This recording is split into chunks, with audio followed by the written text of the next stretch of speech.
Yo, what's going on, guys? What's going on? Welcome back to another episode. Usually, I call these live streams $1 million offer show, but we have a special interview today because I'm bringing in some three homies of mine that I've gotten to know very closely in a community called Nothing Held Back. You guys have probably heard about it. I've talked about it a lot, and I reached out to all of them super last minute, and I was like, "Hey guys, I'm in the mood to chat. I'm in the mood to just like spill our ideas."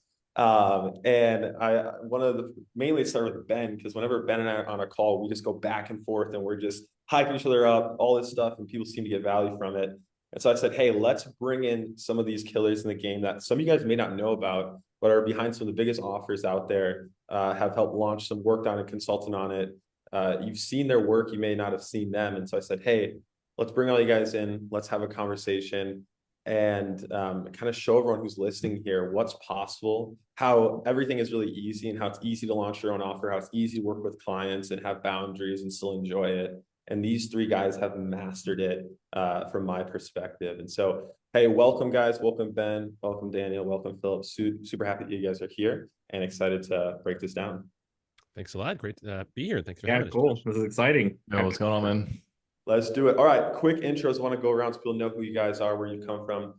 Ben, I know a little about you. I know you're crushing it. You're working with some of the biggest offers, CMOing. I know you for your amazing ad copy and have always read through your ads and have inspired me to create mine. And so give us a quick background, who you are, what you do, and kind of where you come from. Yeah, so I kind of got into the marketing game, not intentionally, but I kind of got here by accident. I sort of fell into it because, we have bills to pay and we have people to feed. So that's how we got here. And I started writing some Facebook ads for people and that sort of thing. It's pretty easy. It's fun. I'm somewhat known for that. That wasn't really my intention, but that's fine. These days, I'm doing all sorts of things. The way I describe what I do is I identify people's problems with their marketing, and then I fix them. Doesn't matter what it is. If it's the ad, if it's the messaging, if it's the landing page, if it's the offer, if it's the economics, if it's average order value, if it's click-through rate, if it's whatever, I find out what the problem is and fix it. Most people don't really know what the problem is a lot of the time. They don't really know what the answer is. They think, oh, I need a new webinar, or oh, I need to redesign my landing page, or oh, I need to split test the headline. Maybe that's the answer, but maybe that's not. And so a lot of people don't really know that. They're a little too close to their business to really know what the problem is. And so that's why people try a bunch of things and then, not really see any improvement because they don't know what to fix or how to fix it often. So, that's what I'm here for. So my clients uh, lovingly call me Ben the Beast, which I thought was really fun. I do too. I do too. Or marketing secret weapon. One of them called me that. You're like my marketing secret. Another one says, "Oh, you're like a unicorn." I'm like, well, I don't have a horn growing out of my head, but But yeah, so that's a bit about me, and that's what I do. That's awesome, man. That's awesome. Appreciate you being here. Philip, I'd love for you to introduce yourself. I know you because of your podcast via sales. Have watched all the ones you've shared. I know you kind of pioneered that and you do that for your clients. And I know you're a fellow believer and I know we've bonded over that as well. And so give us a quick background, who you are, kind of how you got into this and what you're working on right now. Cool. Thanks. Yeah, I should clarify. I did not pioneer podcast VSLs. That was a format that had existed in one form or another for many years, but Alan really rolled it out, Alan Sultanic, and perfected it a couple of years ago. And when he brought that out and took an offer from a few 100,000 to a few million, he graciously shared that with others. And I saw that. And I realized, what that really needs to work is a good interviewer. And I've had the privilege of being a professional communicator for over 20 years. And so I thought, hey, I could probably help with that. So I've had the opportunity to help a lot of people with that. Yeah. I always tell you, I love your voice, man. Whenever you get on calls, I'm just like, bro, just keep talking. I was like, I want you to be my spokesman for all my offers because you've got the voice. You definitely have it. Yeah, well, that is one of the things I do. Actually, I have people from my neighborhood, from my church. They'll come up and say, "I saw you on Instagram. I didn't know you were offering dog supplements." Like, well, technically, I'm not offering them. They pay me to be the voice. So, did you know that millions of dogs every day suffer from anxiety? But here's how you can help them with a simple 5-second trick invented by a Cambridge veterinarian. Yes. Take anyway. My money. Take my money. All right. Yes. We have fun with that. That voice is too good, bro. Too good. I love communicating, sharing ideas with people to help them change and grow. In a business context, I like to say I help people grow their business faster, healthier, and more profitably. And similar to Ben, that can take different forms. Sometimes it's a podcast VSL. Sometimes it's a strategic overview of just kind of all their operations. I have a thing I call the 7 gears of growth that we look at. Sometimes it's leadership coaching. Just had the privilege of signing on a guy from a media company in California who he said, I need someone to come along and make sure I'm headed in the right direction for where I want to go. So it's a lot of fun. Do everything from that. And I have a small company that also does websites and hosting and other things. So, but my biggest thing is I had the privilege of being in ministry for many years as a lead pastor, and still I'm a worship pastor at my church. And so people say, wow, you communicate so well. I said, well, you try coming up with 35 minutes of holding people's interest for 35 minutes every single week with slides. Facts, yeah. Do that for 15 years and see, and you'll get better too.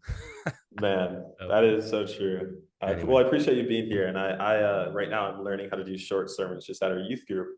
And it's way harder than writing an opener or VSL or anything. I'm like, what the heck? I can come on live and just rant about offers and random stuff. So yeah, I know it's hard. So I could tell and I can see how you got so good at communicating. But appreciate you being here and excited to ask you more questions.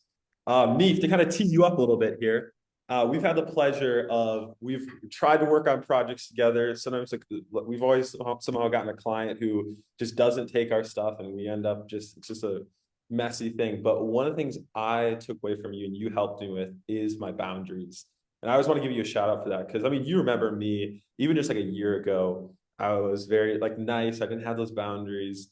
And I know you developed very good boundaries and you kind of worked through that yourself. And so I always want to shout you out and thank you for that and just helping me. And now you've seen me, I'm just like, nah, bro, like there's no messing around and it's easy to work with clients now. So on top of that, I know you're an offer owner. You're not just a biz op. You do other things, you work with clients. And so kind of give us a background on how you got into this and what you do now. Yeah, no, the thing you said about the boundaries is super important. I think for everyone listening to this, having the boundaries is massively important. And I got a lot of the initial understandings, shout out to Alan Sultanich. He's helped all of us, right? Yeah. But the big thing that I got was just learning how to charge way more and be okay with that. And also just being like, hey man, you're trying to keep changing the scope, keep changing the scope. You're trying to get me to do this or change this or do this or this. And I realized people respect you way more when you have the right boundaries, because it not only does it say a lot about you, but it also shows them you have confidence in what you're doing, because it's you're going against social pressure. If you think about it, I know that by saying this, and they know that by me saying this, it's not normal for someone to act that way or speak that way. And so in their mind, they're thinking, this guy's willing to lose this deal because he's that confident and that he understands this is massively important for this project to be successful. So sometimes I'll even tell clients look, man, I can take your money, but I don't want to, because here's what's going to happen. Here's what we should do instead. You're focusing on the wrong thing. And if they accept that, they trust you a lot more, because I'm literally I'm doing the opposite of what your evolution tells you to do. You're doing the opposite of it. So people just respect that, and then also, just not letting people walk on you and charging for everything you do. It's at the end of the day, they're not just paying you for your time, they're paying you for your experience. The money you spent on ads, I've spent lots and lots of money, my own money on ads to learn certain things, and you want me to just do that for free? What? So yeah, that's massively important. And clients, when you get the right clients and you work with them, it's just a lot better. But I kind of got into this by just learning. I started out as a copywriter. I always joke I got in a side door. So I learned by only working with Instagram coaches and YouTube coaches. I did a lot of emails and short form content for a very long time, for pretty much a year and a half. I didn't learn traditional DR principles. And so I had to kind of work around backwards. I learned these. I learned what most people struggle with, which is being conversational. So I just learned how to be conversational in tone, and then I kind of carry intrigue, what's in it for me, whatever. So I had to come back around and learn the DR principles and sprinkle it in. And now I'm learning that, studying the OGs, whatever. And then eventually I started running my own offers. I did a women's dating offer.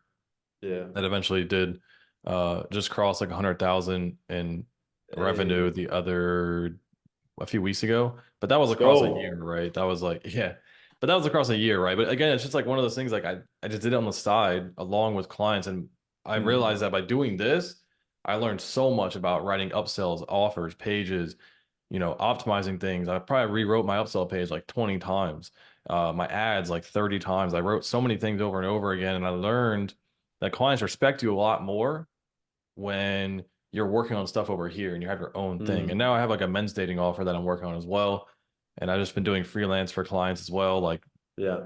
I eventually went from just doing emails and short form to doing longer sales pages, offers, whatever. And me and you worked on a project once where we did Yeah. like a whole funnel, a whole AC funnel. And Yeah. that's mostly what I'm focused on now, is just trying to scale offers. I Yeah. always say, man, I'm just another guy. I'm not better than most people. Most people listen to this. It's like, we're not better than any of you guys. We just put in the work and we did the reps. And that's something I've been thinking about a lot recently. And I've been telling people a lot is like, dude, all we did was just stack skills.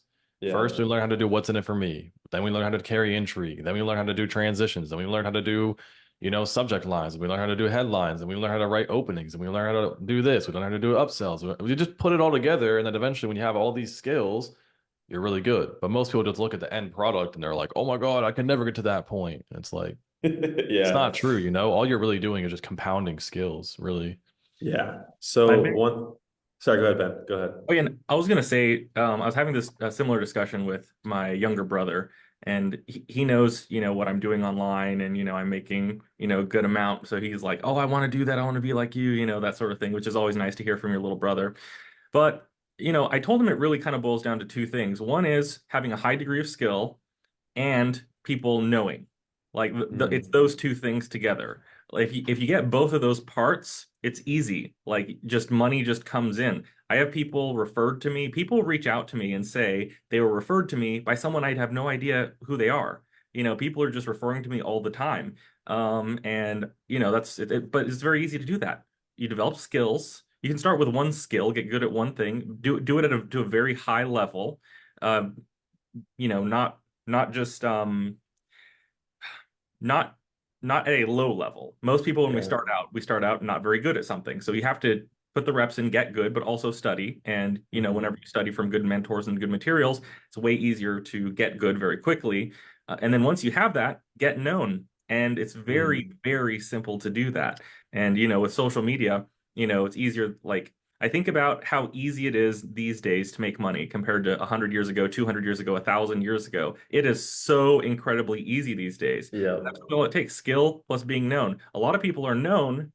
If we think about like Instagram people who have like 1 million subscribers or followers, whatever, but they don't really have any skills or value to provide, so they're known and that's fine. But if they lack the skill, then okay, fine, I'll just follow you on Instagram because I like your cat memes or whatever, but it doesn't translate to money. And then you have people who are highly skilled who get hired by people who are more well known, and the people who are known often take the money. So it's the two things together: develop high degree of skill and be known. And you don't need to necessarily like I'm rather introverted by nature. I don't really I've been asked to do podcasts and interviews and all this sort of stuff a lot. And I agreed to do this one because, Josh is my buddy.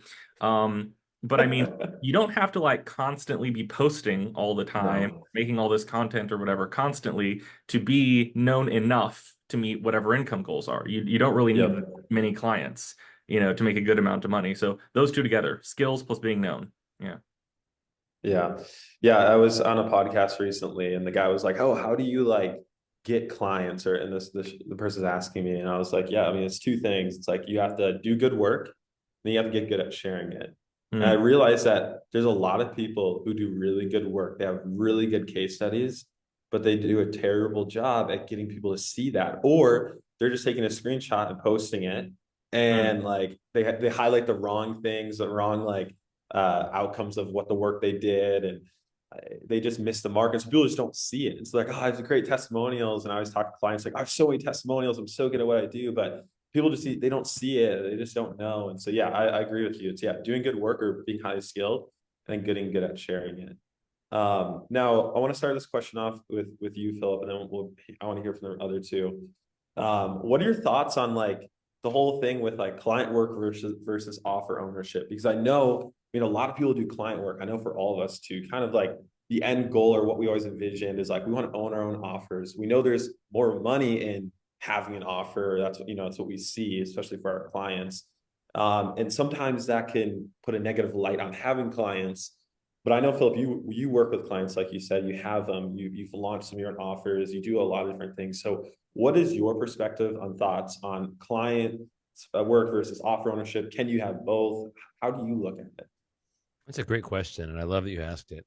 I'll use an analogy from my world. Client work versus offer ownership is like running the soundboard versus being on the stage. At the end of the day, the guy running the soundboard is largely invisible. He's extremely needed, valuable, vital, but at the same time, he's not the one in the spotlight, literally putting himself out there for the world to see, judge, and respond to. So a lot of people are really comfortable with that, and they can get really good. And you can get a sound engineer who's incredibly well paid because he or she does their work really well. And client work is like that, where you are doing the behind the scenes things and you are accountable to that client to deliver for that client. Offer ownership is like being on the stage, where you have you can do your best guess, you can have confidence, but you don't actually know for sure what's going to happen when the clock ticks down and the lights turn on and it's just you.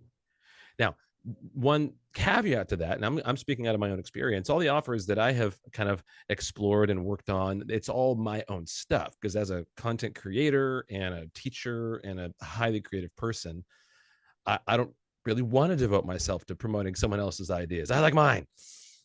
But the problem is, it's just you naked on the stage, putting it all out there. And for many people, and I'll be honest, myself as one of them, that creates an enormous hurdle that has to be overcome. Now I'm working on that. I'm growing in that. But the good news is, once you can get over those hurdles and once you can get into a place when you realize the work is not you, whether they receive it or not, they're not rejecting you, and they're not even saying no, absolutely. They're simply saying not right now. Once you can come to that point, then that's where you get freed and you can just crank out offers like no one's business. Of course, the potential for true wealth is a lot higher with offers, especially when you get into larger scale things, when you could even look at licensing them or letting other people participate in it. But that's one way that I would kind of describe the difference between the two and some of the pros and cons of each from my perspective. I love that. I love that analogy or metaphor you gave with the production versus being on stage. And yeah, at church, I'm the one who's on stage. I feel like in business, when I started, I was the production dude. But yeah, I feel like it is that. And I also think I tell people, because I consult on a lot of offers. People ask like, what should I sell? What should I do? Blah, blah, blah. And I always ask them like, well, what do you want to be responsible for? Because usually there's something like with offer ownership, people don't do it because they don't want to be responsible for the things that come with it. Or with the responsibilities seem harder than they really are, right? That's something I had to overcome, where I used to like look at those responsibilities, think it'd be more challenging or it'd be harder for me to do. And so sometimes you innately you just don't really want to, or sometimes it's a misconception towards it that people need to think about. But Daniel, I know we talked about before, you helped me a lot with understanding boundaries, and you kind of leaned into that. So I know you're a prime example of somebody who's doing freelancer client work, but you also have offers that are doing 100,000 revenue over a year. So how have you balanced doing client work plus offer ownership, and has it helped? Like, how do you kind of put it together where client work is helping offer ownership, or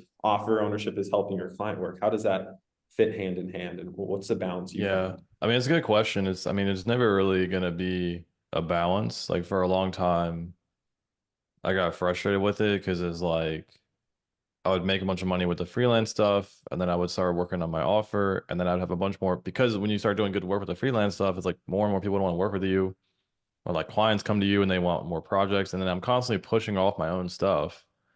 Like, oh, I need to update this, I need to update this. I just keep pushing it off. And eventually you hit a point where you get annoyed because you're like, man, I keep pushing off all this stuff. And you know how much more money you can make in the long term if you focus on your own stuff. But then you start focusing on your stuff, and then you have to wait for data and like the other shit to come, because it's like you do stuff, you wait, you do stuff, you wait, you do stuff, you wait.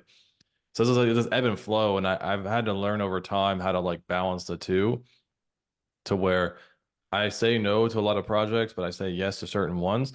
And I find a way to do both because I know that there's going to be downtimes where I'm not really doing a lot with the offer. I'm waiting for data or whatever to come in, and then I can be working on my projects. And the other thing too, which was something I got from Alan, is like thinking about how everything feeds into each other and helps each other. So, it's like my offer is not taking away from my freelance stuff. My freelance stuff is not taking away from my offer stuff. It's all helping each other. So like the more I work on my offer, the more I'm gonna become better at freelance stuff. And then the more I do over here, the more lessons I'm gonna learn, which I'm gonna be able to take into my offer. So I just learned how to like do it all. And then yeah, it's definitely difficult for sure.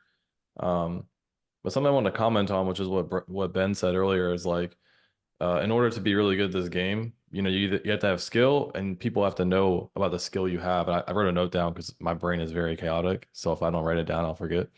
Uh, yeah. So like the thing I thought about for a long time, I had just the skill. I didn't do the authority thing. I think most people do one or the other. They focus on, oh, do the Gary V type stuff, like build a personal brand and talk on the thing all the time, but then they don't have the skill. But you have other people who have a bunch of skill and then nobody knows who they are. And so like that goes into what you were just talking about, the balance aspect. It's the same thing with clients. You got to balance client work and your offer work. Same thing with like you got to balance having authority and having the skill. And like for a long time I neglected the authority thing, and now I'm like coming around and working on bringing that in. But yeah, you got to have both. You got to work on the skill and people have to know you. Um, but the thing is, though, I'd rather have the skill because if you have the skill, it's very easy to develop the authority versus like a lot of guys I'm sure you see online who post a lot of personal brand stuff and it's like just thin air of nothing, just like no substance. It doesn't grip you because they don't have experience. There's nothing behind it. So, um, yeah, that's what I was thinking about. Another thing I was thinking about too is like the optimism in the game. You were mentioning like there's a lot of people in the game right now who are feeling the fear of, oh, the recession's coming, or I don't know how long we've been hearing that for, and all this other stuff. And oh, the game's harder and harder. The game's actually really easy, and everything's already laid out for you. Everything, once you start seeing stuff in pieces, which is what I've done, once you start like mechanically breaking it out, it's like you can look at someone who's really good, or for example, like a really good sales letter, and it looks intimidating. You know it's good, it hits you viscerally, but then you're like, why is this good? But then when you get to a certain level, you can break it down. You're like, oh, they're just doing this type of opening. They're just building up a sales argument here. They're just, going into the mechanism here. They're doing this. And once you can piece that out and your brain starts to link together that and you see enough examples of it, it becomes really easy. Like the game is really just like putting pieces in place. And when you see it like that, it makes it way less intimidating and allows you to kind of grow. So yeah, I just want to put that out there because I know there's a lot of people who Yeah. are kind of feeling the heat of the moment Yeah. and things like that. That's good. That's good. And speaking of everything being easy, Ben, I know this is a mindset that you've perfected and you shared with me. And I was actually at the gym today with one of my buddies who I'm getting into this world. And we were working out and he's like, oh man, this weight's so heavy. This is so hard. And I was like, no, man. I was like, everything's easy. I was like, lifting this weight's easy. And he's like, what? He's like, he thought it was just some like, he's like, why are you saying that? And so I explained what you told me, Ben. So I would love if you can kind of walk us through your mindset and the shift where you look at everything and you're like, oh, that's easy. And how does that help you? Yeah, so I believe that nothing is hard. Everything is easy. If it doesn't, so there's a difference between something feeling easy to you personally and something being easy to do. So your personal feeling about it is separate from the actual difficulty of doing the thing. So my view is everything is easy. If it doesn't feel easy, if your personal subjective experience is it doesn't feel easy, then it's just unfamiliar. It's not hard, it's unfamiliar. So the example I use is walking. When you're a baby and you're first learning how to walk, it's difficult or it feels difficult while you're a baby. It feels hard. Maybe you fall down, you start crying, whatever. But you keep trying and then you get it. So, but walking is easy. People walk all the time. People walk. It's easy. And, you can do it. You can learn a language. You can speak a language. You can write. You can, there's all sorts of things that we do that are easy. But at one point in our lives, it didn't feel easy. It didn't feel easy to know how to do certain types of math. It didn't feel easy to know how to respond to emails. It didn't feel easy learning how to interact with someone in your first, the first time you meet. It didn't feel easy to drive a car, but it is easy. You just weren't familiar with doing it. And that's kind of everything. So that's kind of that's the core idea. Nothing is hard. Everything is easy. People can do it. We have the mental faculties and the physical capability of doing it. There's all sorts of things that people think, oh, it's too hard. Well, no, it's not too hard. It feels hard. It's not that it is hard. Key difference. When it feels hard, you're just unfamiliar. So, but it's easy. It's also easy to become familiar. So if it feels hard, if it is unfamiliar for you to write ads, it's easy. So you get familiar with it. And now it's easy. It feels as easy as it really is to you, as it actually is to do once you develop the familiarity. That's all it is. I love that. I love that. Yeah, that's great. Philip, I know you're reacting over there. So what are your thoughts on that, or what would you like to add? I think it's such a powerful reminder of how our mentality is our reality.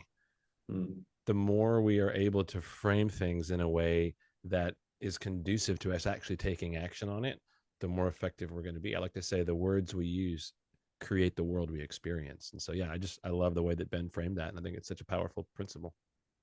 Yeah, I love that. And that's something I always try to hold on to when it comes to offers, because like a lot of people I hear, or a big limiting belief I hear people like when it comes to building their own offers, oh, I don't have any experience in anything, or I don't have testimonials, or I don't have, I've never built one, I've never run ads, all this stuff. And yeah, I'm like, dude, it's so easy.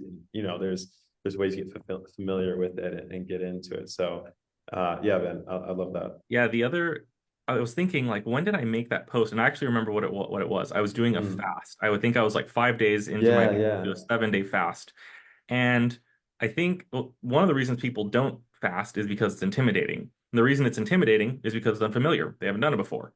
But once you do it, it's easy. Like I did my first 7-day fast. I'm like, oh, that was easy. I could have gone another 7. Then I did another 7 after that. The second 7-day fast was way easier. I'm like, okay, well, this is easy. I could probably do a 10. So I did a 10. It was easy, but it's always easy. I'm just familiar with it now. I'm familiar with the process. I know how my body feels, during fasting, and I know what to do during a fast so that I'm still able to function and I'm not like crashing and burning. It's very simple. So everything is easy. Writing ads is easy. Writing emails is easy. Writing sales material, easy. Building a website, easy. Funnel, everything, easy. It's all easy. It's just getting familiar with it. And I suppose another part of it is believing that you're capable of doing it. What that ties into for me is every problem that we've encountered in our lives, every problem ever, we've figured it out. 100% of the problems in our own lives, we have figured it out, whatever it was, whether it was a tough breakup, whether it was losing a job, whether a difficult conversation with a client, whether getting in a fight with a significant other, whether, not passing a class, whatever it is, no matter what the problem is, we have figured it out. We solved it directly, we either fixed the problem, we repaired it, we made it so that it doesn't affect our lives anymore, we changed direction, something. But no matter what the problem is, we fixed it. 100% of problems ever in our whole lives ever. And so if we're able to figure out 100% of everything ever, then if you try something and it doesn't work right away, well, that's okay, because you can figure it out. It's easy. You get familiar.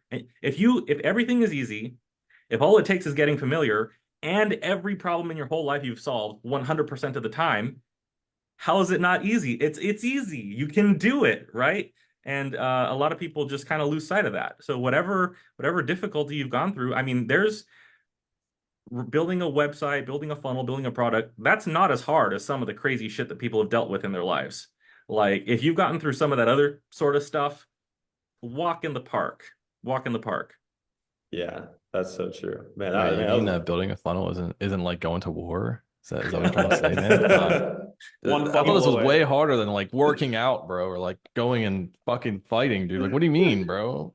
To sit here all day and type words, bro. Yeah, I sit in my sweatpants, in my socks, in a comfy office, listening to music I enjoy, pushing buttons on a keyboard, and money appears. Dude, sometimes we forget though. Like I forget that, and then I think about it. Like when I'm on a walk, I'm like, damn, got a good life, Or like you see those workers just grinding like construction or something, and like I'm always Dude. like, man, those guys work way harder than me. Like I don't And look it's at them cold like, out, dude. Yeah, yeah, dude. yeah. I'm not like looking at them like, oh, I'm better than them. These losers working a 9 to 5. I'm like, dang, like I need to step it up. Like, what? Are you kidding me? And yeah, it's yeah. Or I look at like even my dad and my parents. Like they had 9 of us. So I'm a sibling. There's 9 of us total. And I'm like, dude, my dad had to provide for like 9 kids, and I'm just thinking about like providing for myself or like just my wife. I'm like, bro, come on. We have it pretty good, and I love that thought on it being easy. But I want Yeah. to kind of transition into looking at the year of like 2024, where things are headed. I don't know if you talked about how there's been this fear put into the game for a couple of years now. I mean, it started a lot, I feel like, during the good old COVID days or whatever, and it kind of kept going through and all this Yeah. stuff. But I mean, when you really look at it, there are changes that are happening. More people are trying to make money online than ever. I mean, shout out to BizOps bringing people in left and right. But where do you guys think like offers are going? Who's gonna win in 2024? Like with offer ownership, client work, who's gonna win and You why? are. Josh Gavin This is going to easy. win in This easy. 2024. I'm running for president too, so I'm gonna win that as well. But Phil, what do you think? Like, where do you think things are headed? Like, who's gonna win and why? What do you, in your opinion? What are they missing? What do they need? What's the secret? I'm so glad I get to go first because I get to talk about AI because someone else will, right? Yeah. Yes. No. So I've read a bunch of books on AI and the long term societal implications and effects and all that. But the favorite quote that I've found so far comes from a guy named Seth Godin. If you know Seth Godin, he is 40 years basically. He's been in marketing of all kinds. I mean, he's like up there. He said it this way. He said, "AI won't take your job. Someone using AI will take your job." And so I thought that was such a powerful and insightful statement. We have a whole new range of tools that seem magical, but at the end of the day, you know what else seemed magical when it first came out? WordPress. You know what else seemed magical when it came out? Elementors. I've been building websites for like 20 years too. Like everything seems magical when it first comes out, but the people that use that magic and harness it are going to be most effective if, that's what I told a client yesterday, if they pair it with the insight from their own expertise. So the people I think who are going to win the most this year will be able to use new tools to massively increase their productivity, but they'll be able to communicate to customers and clients alike that it's not the tools that are making this work.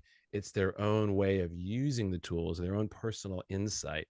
It's like I told a friend of mine who's a photographer.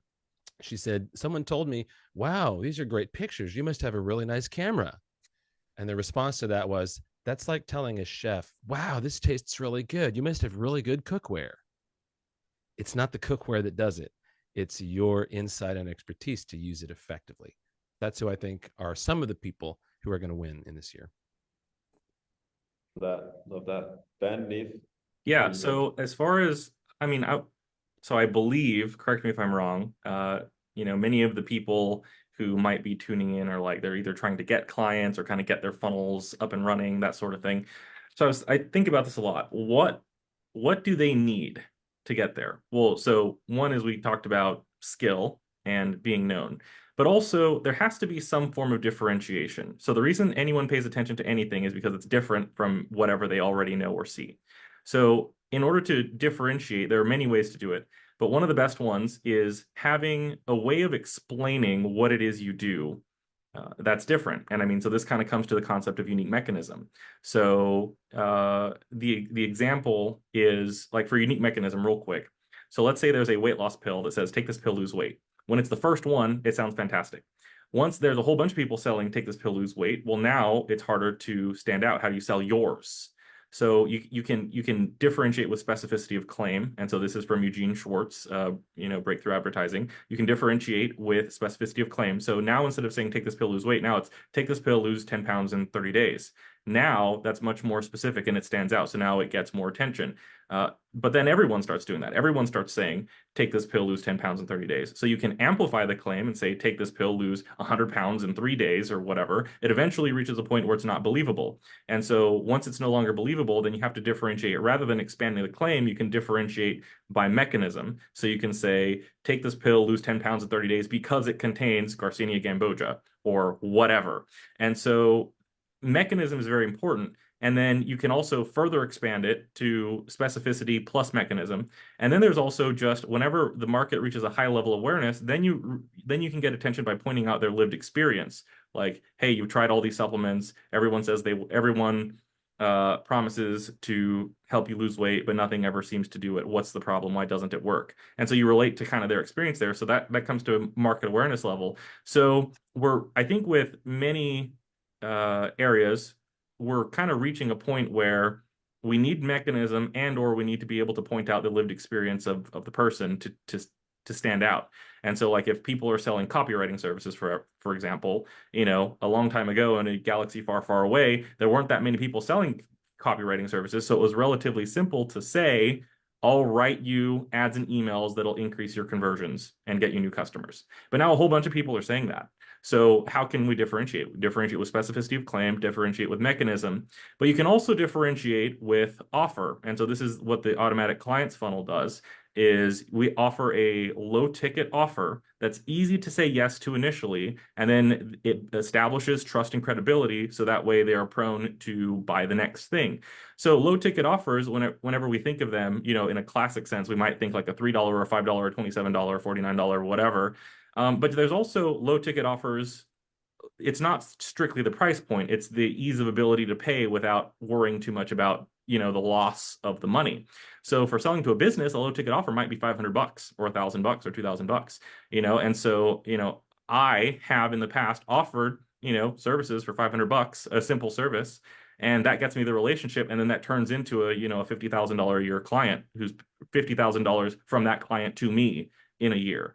And so we can differentiate via mechanism. We can differentiate via specificity of claim. We can differentiate via pointing out the lived experience of the market. We can differentiate via offer. So if most people are offering, let's say in copywriting, let's say most people are offering, get on a call and I'll promise I can write you some stuff and it's going to cost you thousands of dollars. Like, who's going to sign up for that? Versus if you were to say, hey, give me your landing page, I'll write you some ads. Give me a week, $500, you'll have ads. Boom. That's way easier to say yes to because it's less risky. It's less emotionally risky, less financially risky. So a big part of it will be being able to remove risk and resistance.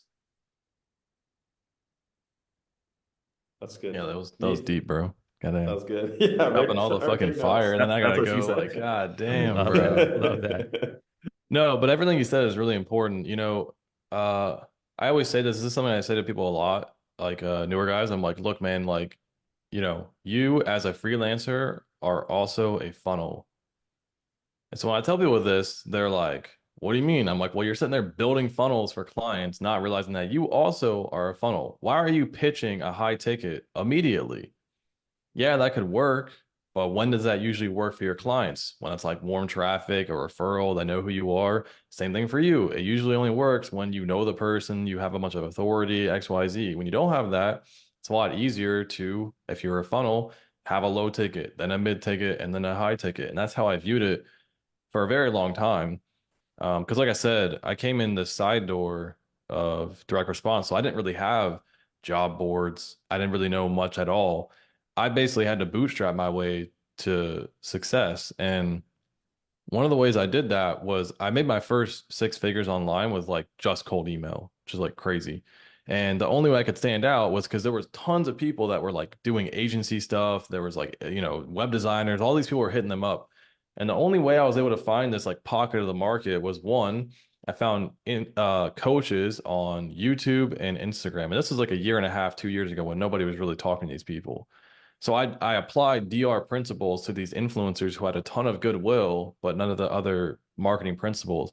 The other thing I did was I built myself a funnel. I was a lead magnet. So what I did was in the beginning, when I had no skill, I offered to write emails for free. Through I was like, hey, reply this email and I'll give you 3 emails for free, just to demonstrate peer expertise, to show them that I knew what I was talking about. And I was like, you can even test this on your email list if you want.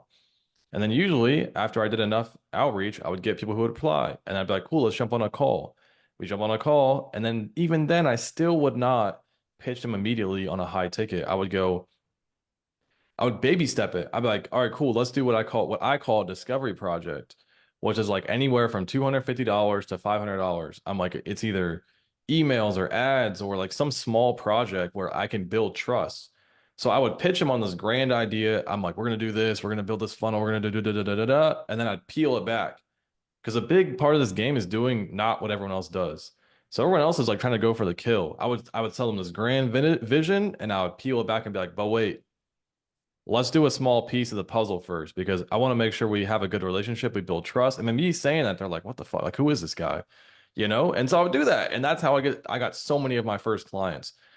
And that was how like I would do a discovery project for like 200, $300, $400 for like 7 emails or something. And then immediately I would be like, hey, these emails are great, but you need a better sales page, or you need a better lead magnet, or like, oh, you got these emails, but now we need more people on your email list. Or I'd be like, hey, let's continue doing this. We're already doing the email. I already gave you 7 emails. Let's do it every day. So now I would have a retainer. And that was how me, as a dude who's never done copywriting, made $4,500 in my first fucking month. And 4 months later, I made $14,500 at my biggest month. That was after 4 or 5 months of being a copywriter. It was like unheard of, because one, I was in a zone where nobody else is at. Nobody else is talking to these coaches. Now it's different nowadays because clearly there's people hitting these coaches up.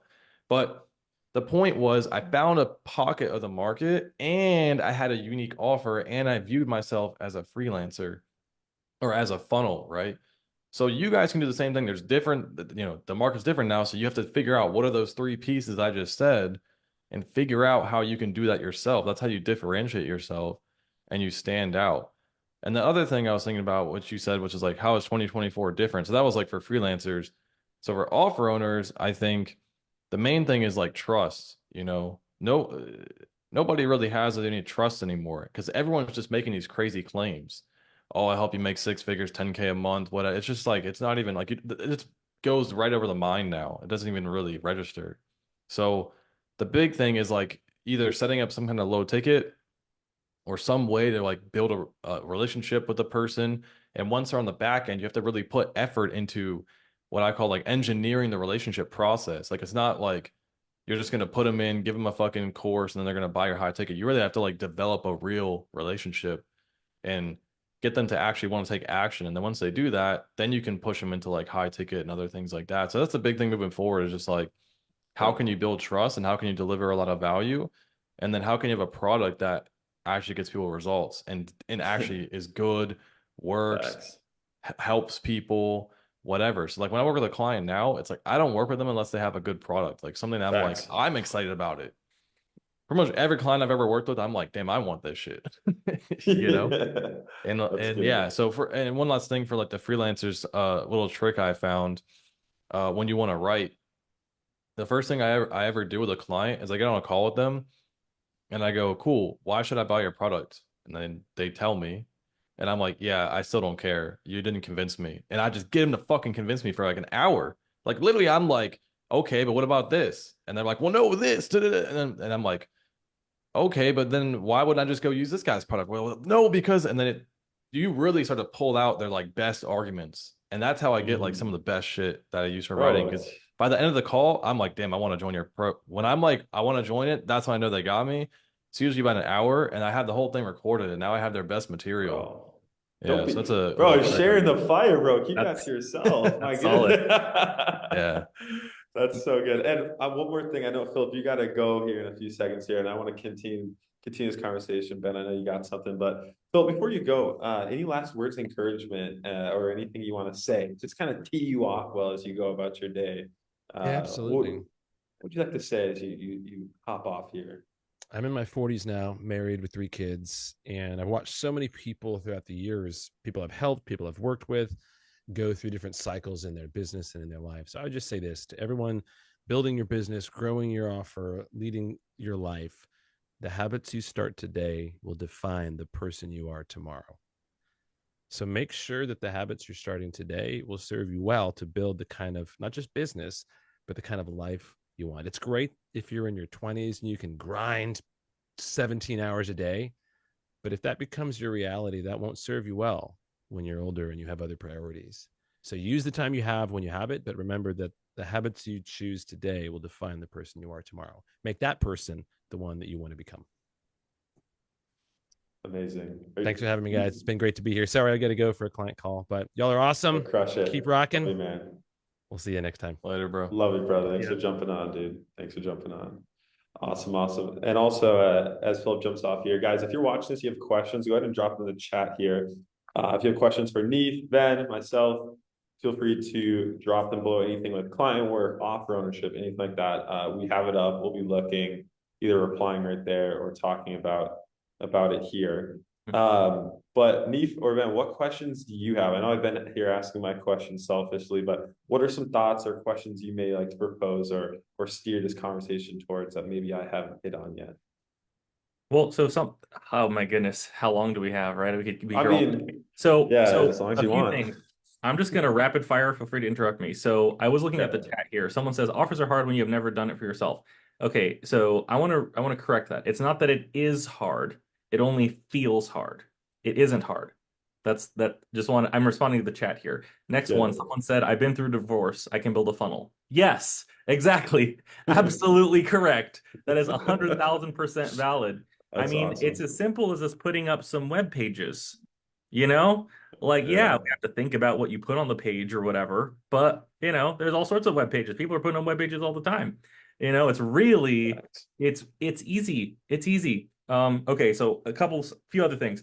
So Neef, I think you said something earlier about, you can do this thing that the client wants, but what they actually need is this other thing over here. And I could take your money, but we should do this. And I think that's very important. I do that as well. And I view it as, if client wants to do A and I think we need to do B, I can do A, but I tell them we need to do B, because if I take their money and do A and then it doesn't lead to the outcome that they want, then they're going to blame me for it. They're going to say, hey, well, I had him write some emails for me, but really the problem was their landing page design or the webinar or whatever. And so so I view it as I have a responsibility to the client to protect their time and money.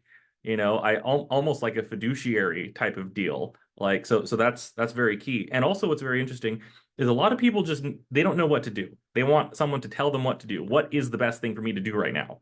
And that's actually, I think that's mostly when it comes down to it, even though I do deliver work product to my clients and I deliver them the content or the ads or the emails or the webinar script or the landing pages or whatever, really what they want is certainty that I know what I'm doing and I'm doing the right thing and I'm taking care of them. And so that's what I do. And, people do pay for that. If people are certain, if they feel certain that that you're taking them in the right direction, people will buy. And that's not just in client work. That's like with everything.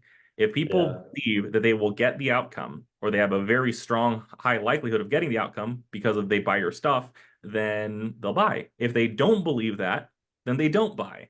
So that's really, and so whenever we look at client testimonials, or hey, we're showing screenshots of what we did for this client or that client, all that is doing is increasing certainty for the market, so that by the time we are speaking to them, we could say, hey, look, here's what it is. They're like, oh shit. So for example, for me, when someone reaches out to me asking for help with something, I send them a PDF it's like 20 pages long of testimonials, sample ads that I've run, and ad test results.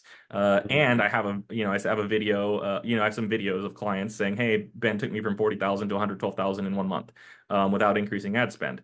And so I send them all of that to increase their certainty that I will do the right thing for them, that it'll work. So that's a huge part of it. They're buying competence, and they're also buying a shortcut, because I don't want to have to think about every little thing. Ideally, the ideal thing is I'd like to just handle it, right? Yep. Just take care of it. Whatever it is, just fix it. Just make it happen. That's what people want. And so, in many ways, that's what I do for my clients. I'm the guy. They're like, what do we do? Oh, I've had many clients ask me like, hey, we're thinking about hiring this other company to do XYZ. Should we do that? Like, yes or no, or here are the pros and cons, and here's what ultimately I think. So whenever we can provide people that degree of certainty, then it reassures them that they're making the right decision, and it also ensures our value to them as a team member. Yeah, one thing you just said Sure. that really resonated with me was also the point about like when they want to go to other people. I have people on calls or DMs or whatever that are like, yeah, I'm thinking about working with this guy. And I'll be like, yeah, you can work with that guy, but, and I'll usually say, but here's what's going to happen. Or I'll say, like, here's what they're going to do. So, like, if that's what you want, cool. Right. So, like, that's kind of how I get around that too. Sometimes, like, and sometimes it is better for them to go to them. Right. But, like, I never try and push clients to do whatever. I mostly just show them, like, what's going to happen if they focus on doing whatever, or they do this or whatever. But the other thing you said too, I thought was really important was like, or you didn't, you said something that brought up a different idea for me, which is like a lot of people believe as freelancers, like you got to have like a bunch of clients or client results, right? Oh, I have to have results for the client to want to hire me, which yes, some clients, but like if you're working with like big clients, yeah. But like when you're newer, you're not going to work with those type of clients anyways. I mean, it's unlikely. So you want to work with people that are maybe on like the lower end or middle, middle end, whatever. And the thing is, like a lot of times you don't need the results. You just need to demonstrate expertise. So like the crazy thing is, I swear, I've never built a website for my own business as a freelancer. I don't have a fucking website. I've never shown a client a website. They've never asked me for a website.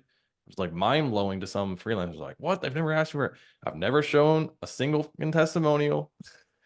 I've never shown a case study. I've never shown nothing, bro. What I do is I get on the call, and then as soon as we start talking, I start analyzing their business, and then I just start using all this like stuff I'm talking about. Where they'll say something, I'll be like, "Yeah, you could do that. That makes a lot of sense." But like, here's what's going on, or they'll say what's going on. For example, like, "Oh, my email open rate is kind of bad." Or whatever. And I'm like, well, here's what's going on. And I'll just like rant. Like you guys saw me rant earlier. That's what I do with the clients. And like 3 minutes later, just like, well, like, what the fuck? And by that time, they're in an emotional state. They're not really in this like logical state where they're like, I need to see. So if they're asking that, you have them in this like logical state where they're like, yeah, let me see the testimonials, man. And sometimes that's not to say it's not going to happen, right? There are going to be some clients that are going to want to see that, whatever. As you get to the higher levels and you start getting bigger clients, they might want to see it, whatever. It's different. But my point is, you don't need the results. You just need to talk about expertise, Yeah. and you can do little.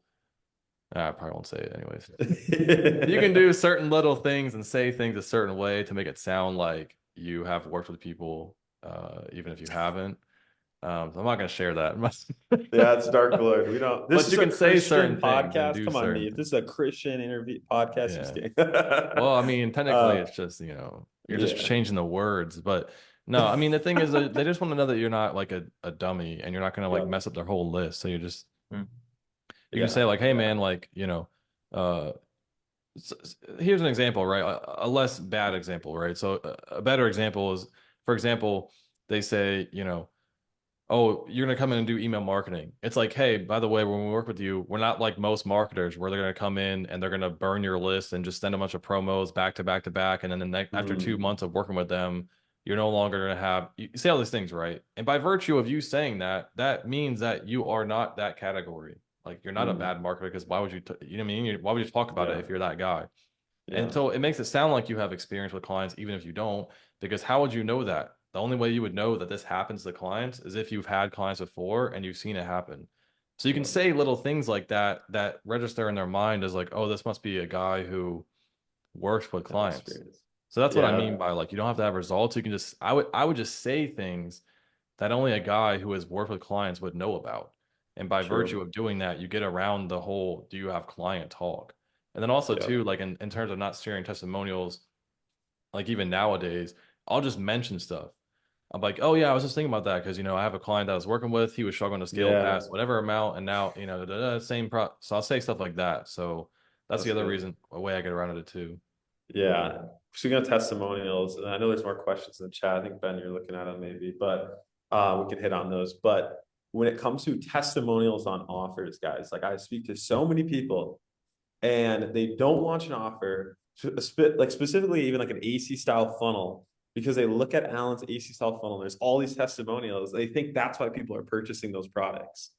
And I tell them, like, guys, you do not need testimonials to launch an offer, especially on an offer that's in a $3 to $27 price range that has a 30-day money back guarantee. You don't, like, the testimonials are there to remove risk, right? They're trying to see if other people have gone down the path and used it. And so if you don't have that, that's okay. Like, the reason people buy though is because they want outcomes, they want solutions to their problems. And so you can still sell an offer without those things. And so I always tell people, like, I have multiple offers that are in industries that I've never done anything in, right? I have no experience in. Sometimes they're in female markets. I'm not a female, right? I'm not a female at all. And we don't have any testimonials on the page because it's a brand new product. And they still sell and they still convert, right? But this week, right now, we have a promo cycle going on for a $200 offer. So it's not even low ticket. And it has no testimonials, brand new product. We paid someone else to create the product who's an expert. And we launched it and it's selling. Yesterday we had a 2K day, just looked at, I think we're at 600. So it's like, guys, you don't need it. You don't need testimonials. You don't need a story. You don't need like I think a lot of people would come to this game from like the Russell Brunson world, one funnel away. And he's like, you need an epiphany bridge in this story and this hero's journey. And then you look at your life and you're like, well, my hero's journey is I saw an ad from a guru and I wanted to quit my 9 to 5. And so I started a business. So you're like, well, I guess I have to launch a biz op offer. Like that's just, I feel like we all come in that way. And our hero's journey is not as exciting as I had no money. I was on the street and I found some like secret dude on the sidewalk who taught me how to make money. Like we don't all have that amazing story, but you don't need it. You really don't need it. And you guys probably saw my offers. I don't rely on that. That's not what I'm pushing because that's not why people buy. They buy because you're giving them an outcome and they have a limitation or a problem. And so then you just optimize an offer towards that. Yeah, I found the whole testimonial, that type of thing is typically people want that when they're not certain to begin with. And then they just want that to like maybe push them over the edge, which tells you that you have another problem, which is like you're not putting people into an emotional state. That's like a logical decision. They're like logically trying to do it. When someone's in an emotional state and you're hitting them emotionally and you're pinging their unconscious, they don't even really care. They're not even like looking for testimonials because they're just like, it makes sense. And it goes back to everything I just said with the client stuff. The same way I'm selling my clients on these calls, like when in the beginning days when I was like I just said, I say certain things that only XYZ person would say. Their mind goes, oh, that makes sense. They don't need the proof because it's just like the mind mind is flawed in that way, in the sense that it will make connections when there are no connections. And the same thing is happening. Like if I can describe your problem and what's going on to like a very granular detail level, you're like, he would only know that if he's had this problem before.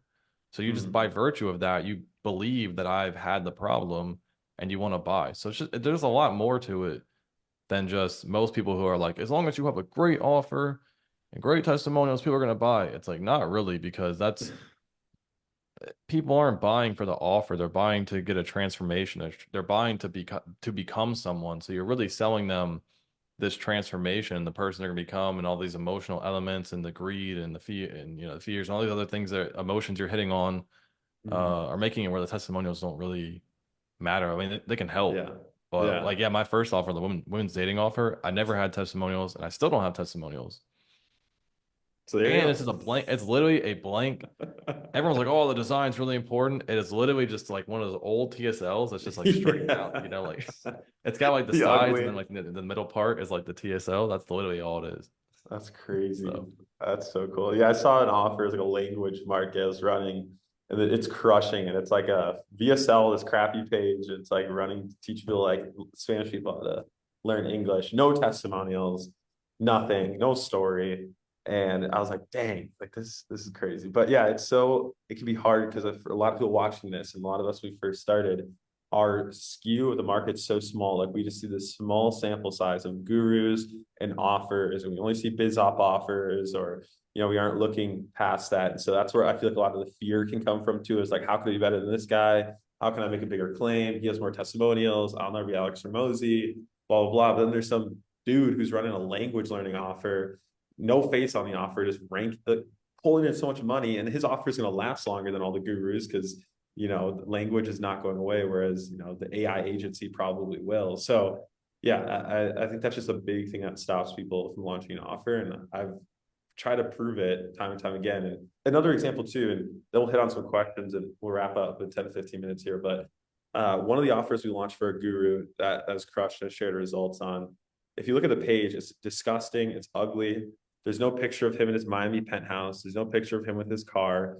He's not even in the VSL. We don't have any Stripe screenshots, all that stuff.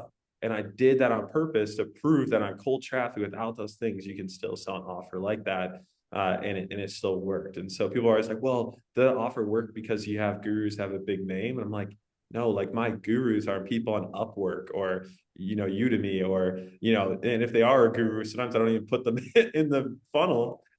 Just because I know a lot of people are kind of turned off by that too in some markets. So hopefully that opens your guys' minds and just some proof and examples. Like you don't need that to launch an offer. You don't need that. You really don't.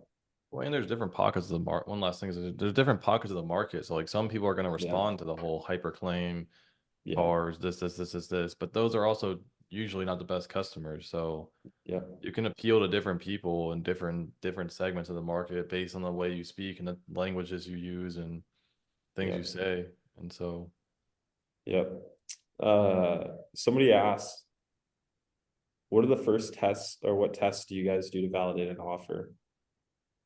Good question. I think, well, I mean, we have to start with what is the problem and what is the outcome they want. And I mean, that's the starting point. That's the beginning. And you can reach that from conversational language with the market. You could see what they're saying. I mean, Amazon reviews are a good way to see that. What are the best-selling books? If you were to look up, if you were to actually, what I like to do is you can just go to like ChatGPT or something, ask what are the 10 most common questions about X that people have. And it'll tell you, or what are the most common problems people have with X? What are the most common questions that men over 40 have about losing weight? And then there you go. Those are your problems. And what are the outcomes that they would like to see? What transformations and changes would they like to see? There you go. And what's the number one most important outcome or transformation that they want? Boom. I mean, it's easier than ever to to do this. So yeah, just get once you have a clear understanding of the outcome and the problem and the outcome, I mean, that's it. And now how believable is it that your product or service, your offer, will give them the transformation? That's all. Yeah, I think that's what it comes down to, because I don't run dry tests. Like I feel like if I'm having to run dry tests, that means like I just don't know the market. And you don't need to like sell something to understand the market. Like you said, you can figure that out before. And so like the thought of building out an entire funnel and like all this stuff and then spending money, like I think it's like some people need to do that because they can't get over like the mindset of like just kind of figuring out, maybe they just can't figure it out. But I just couldn't do that. I'm not going to build a whole funnel, run ads, knowing I'm going to lose money because there's no product to buy, just to get some opt-ins or anything like that. Like I'd rather just go spend that time researching the market, like you said, talking to the people. Like I remember I did an offer once. It was called Realtors on Demand. It was when I was teaching cold messaging to agency owners. And I reached out to like 50 realtors and I like interviewed them. I said, how are marketers approaching you? Why do you hate it? What would you respond to? And I just interviewed them. And then I created scripts based off what they told me. That's and cool. so like, you can just do research like that. Like that's actually a good offer. I think someone should do that again. Every agency market, go interview the people right now. And then your offer is like, hey, I interviewed 1,000 business owners across 10 different markets, and here's how they told me you should cold email them. Boom. That's a really good hook too. Yeah, freaking boom. Someone steal that. Oh my gosh, go do that. Great This is what happens. This is what happens, man. My notes are full of them. So, anyways, that's what I did. It's just market research. So anytime I go into it, I just go interview people. I remember another example. I was in a mastermind. It was like those group guys who were really big. I was in their mastermind. And I was like doing some market research and I was in their mastermind. There's like 200 people in there. So I started walking around asking people, hey, what do you hate about group funnels? Like what? I like would sit down, what sucks? What's going on? They just vent to me. Oh my gosh. And I went and launched an offer after the event towards all those limitations. Like, bro, I didn't build a funnel and then run ads and lose money. Like, don't Yeah, don't do that. I mean, you can. I think it's fine, but why? Like, you could spend that time better elsewhere. And so, yeah, if you have to drive test, I think it means you just don't know your market. You don't know problems they have, and you could find that very easily. It's, what's very interesting is the importance of emotionality. Like, it's very difficult to logically convince someone to buy or believe something. It's nearly True. impossible. Even highly logical people who normally operate and make decisions on a logical basis they're still mostly won't buy on the basis of logic alone. There has to be an element of emotionality to it. And so what I like to do is I like to read highly emotional messages from the target market. So I like to read pissed off emails. I like to read disappointed Amazon reviews. I like to read ranting Facebook comments and posts. I like to hear, if I'm working with a client and they do sales calls, I like to listen to the sales call to hear the tone of voice and the, how their prospects are feeling. Are they exasperated? Are they tired? Are they feeling defeated? Are they feeling lonely? Are they feeling like they're drowning and they don't know what to do? I like to know a lot of that emotional Yeah. how they're feeling emotionally. And a lot of what my best ads and really a lot of the best stuff that I've ever written, it's kind of just repeating a lot of that emotional experience to them. Like, if you understand someone's emotions and you can tell them, if you can clearly articulate their emotions back to them, Yeah. they're like, oh shit, this guy gets me. I'll buy. Like, it's Yeah. that simple. It really is. Yeah. Facts. Like, there's what's that book? It's called like Play Bigger, and it's like the person who can best describe someone's problem is like the person who'll be seen as who can best solve it. Like Yep. like we've been saying. So yeah, I think that's why in a lot of VSLs, openers, it's always like you're starting like assuming their situation. You're like, you've done this, you've tried this, no matter how many cold DMs you send, scripts you try, softwares you use, no one's responding. Business owners tell you to trick off and all this stuff, and it just leads to that. And everyone's like, yeah.